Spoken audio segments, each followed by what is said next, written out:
da ste danes tukaj?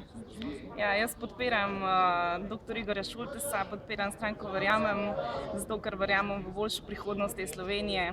Kot mlada podjetnica se sama srečujem z velikimi problemi, problem poslovanja, problem financiranja novih projektov, mojih idej in tako naprej. Tako da jaz si želim in verjamem, da bomo skupaj lahko naredili boljšo Slovenijo.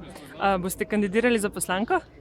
Tega pa ne moram zdaj nič komentirati. Je pa mogoče to, da ste se odločili za vstop v politiko, imelo kak vpliv na to, tudi to, da ste delali recimo za političarke čevlje?